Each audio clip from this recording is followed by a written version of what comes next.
I became interested in casting, which is a female-dominated profession in the American film and television industry, after seeing the casting process carried out at the various production companies for which I worked. The skills and strategies, hang on, I should probably start.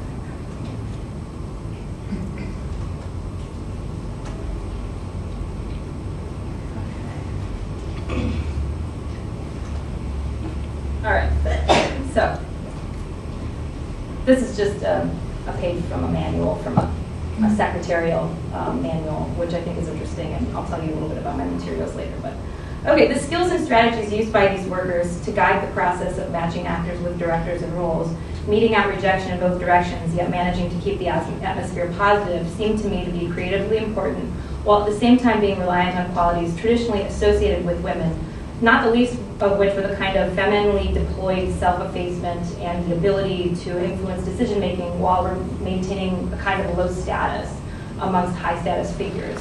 When I interviewed a dozen or so of these casting directors, I found that the job was indeed, it often required them to assume the role of, in their words, the wife, the hostess, the mother, the girl Friday, and that playing these roles had led to increased input into the creative process. But that none of them knew how this came to be, or other than hearing from other women who had done the job, that women had always done this job. My investigation into casting led me to the early days of the film industry and to other feminized labor sectors which sprang up during the development of the studio system. Many of these gender jobs seem to follow the similar trajectories of being identified as women's work in those early studio days and developing it as a feminized profession from then on. However, when I got around to casting's past, I discovered that despite my interview subjects' insistence that casting had been a woman's job, the job of casting directors was actually male-dominated until about the 1970s, as far as I could tell. And this is where I came to this point that I was talking about earlier with my research. So, why did casting, which has as much in common with these other feminized labor sectors in terms of the logic behind its eventual gendering, only truly become gendered after the fall of the studio system? I'm still in the process of answering these questions, but today I want to tell you what I know. So I wanted to, one of the challenges and I think the rewards also of doing this kind of history is that it's not the first place you look usually. So I've been looking at a lot of, this is when I was researching just sort of clerical secretarial fields, which I'll get into in a bit. I just wanted to show you the kind of things I'm using. Sometimes manuals, I'm using the Studio Club newsletters, which is what the different departments used to talk about what they were doing on a daily basis, or who was getting married and things like that. So I'm kind of in the process of, it's a lot of reading to go through all this. So I'm sort of halfway through, but my point is that when you ask questions, I'll probably have some idea, but it's kind of like a critical mass of information that I'm looking for here. So, but it is really fun, and I'll show you some cool things that I found. All right. So my work at present is centered on 3 professions that are gendered female in today's film and television industry: assistants, secretaries, or secretaries as they were known, script supervisors, or script girls as they were known in the studio period, and casting directors. These jobs were chosen from a number of women's jobs at studios, which included wardrobe, ink and paint work, negative cutting, etc., because I see them as representative of a subgroup of women's work that, unlike women's crafts jobs with roots in the domestic arts and crafts, and women's manual labor at studios, which had roots in sort of factory work that required little training, all the jobs that I'm examining grew out of the clerical sector, which rose up around the same time in the American film industry. So this is just an interesting article that I found that is Alice Guy Blanchet talking. I probably pronounced that wrong. Talking about what jobs women can do. And then this is an ad from that's in a photo play from the 19-teens. That there are lots of ads for typing classes and saying you'll make lots of money as a typist. Across America, in factories, businesses, and even private homes, the brain of management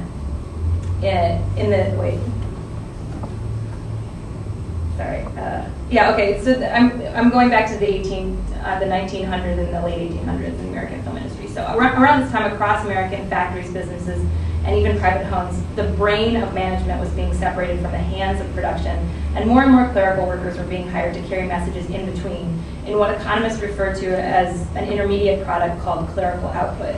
And because of population shifts to the cities, women who were available thought to be more suited to the monotonous yet detailed work, and who could be paid and promoted less, became attractive candidates for clerical jobs. And so new business technologies were gendered female and clerical work was feminized. But while individuals in the film business hired secretaries, stenographers, and clerks for typing and bookkeeping here and there, for the most part, early film production involved a small staff, sometimes just a cameraman doing everything, and just pulling cast wherever you could, and just taking people who would walk in and want to be actors. And they generally didn't use a script, or they used a vague outline, or they were having whoever was handy to write things down. However, in the 19-teens and 20s, clerical work shifted from being an ancillary part of the film company, a few scattered workers in billing or requisition departments, to being a primary element of the film production process, with the rise of what Janet Steiger has called the central producer system, in which the script served as a blueprint for the film, and the separation and standardization of job duties, as well as the design of studios, was carried out according to Taylor's principles of scientific management.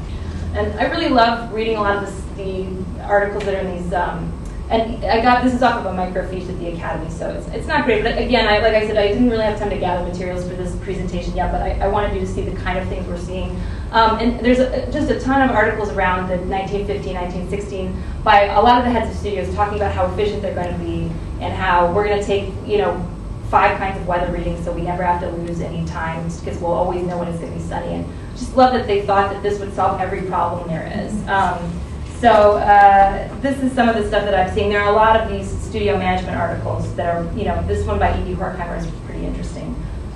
He talks about, how to not waste your human resources and things like that. So, in this system, rather than the verbal directions of one director or producer, studios and their productions ran on paper.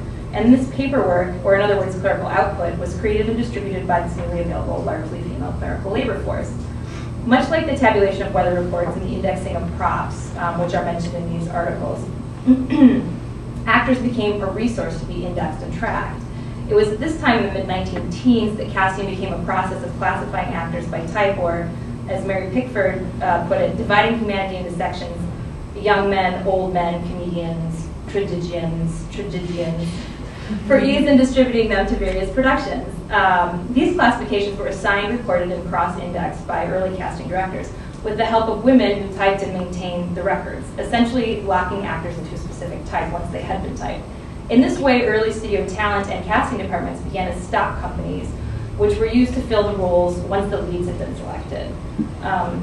And another, this is, again, detailing changes where they're moving secretaries into a specific building at the Edison Studios in New Jersey. But this is a great article on a bird's eye view of the Lasky studio. It's about the restructuring of the studio. I'm just going to stand up for a second to show you what I think is interesting. Is at this point now in studios, we're seeing that not only are different buildings for different jobs and everybody's being separated, but all of these buildings are where the paper gets made, either for writing scripts or deciding what's going to be made and farming things out, or casting, tabulating things. So they put all the record keeping in one area, whether it was records of what script was going to be shot or records of what actors they had. So the contract system developed as a means of locking these assets in place so that their availability would be assured, thus limiting some of what E.D. Horkheimer described in his studio efficiency article as wastage that is inevitable whenever the human element is important in production.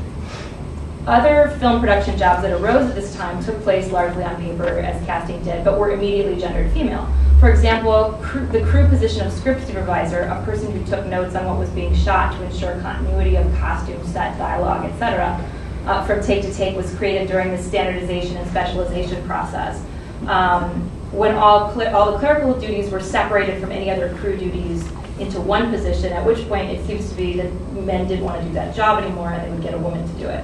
And I think I have anyway, so since male crew members wouldn't accept that position, the job was gendered female, and they became known as script girls. There were a few script boys, I've seen a couple. But unlike script supervision or the secretarial or stenography departments that were being created at studios in the teens and 20s, casting was still gendered male, with only the clerical aspects of the work carried out by women. And for me, this is from Richard Jewell's book on Hollywood cinema, and for me, this kind of helps to explain why. Because the casting process during a production today is generally kind of lumped in with a crew job. I mean, it happens in pre-production, but especially in TV, casting directors work all the time, and they're very close to the set. They're kind of more involved in the production process, and they're identified more as crew. But in this time, you can see that it's kind of a management position, and you can see that by this is where all the crew is, and then up above. I know this isn't a great copy, but this is where contracts, casting, and stock company are, where publicity and the advertising department are, and producers, directors, story, and writers are. So it's more of the sort of managing of the assets that's going on in that part of the studio. Okay, this makes sense when we recall at this time that casting was simply about acquisition and management of assets. It also makes sense when we look at the managerial branches, such as publicity and marketing, because they were, again, responsible for managing the assets and for publicizing them. For this reason, while paper maintenance proffer, such as accounting, stenography, scripts, was done elsewhere and carried out exclusively by women, these departments were often housed in offices near one another and were headed up by male executives and supported by a largely clerical female staff. So one of the reasons that I found for this, because it wasn't still not making sense to me why then it would become gendered later on, was that that there was this other department called talent, and this department was always headed by a woman, and it was headed by a drama coach, and there were other women working in that department, and they were often, in charge of nurturing the actors.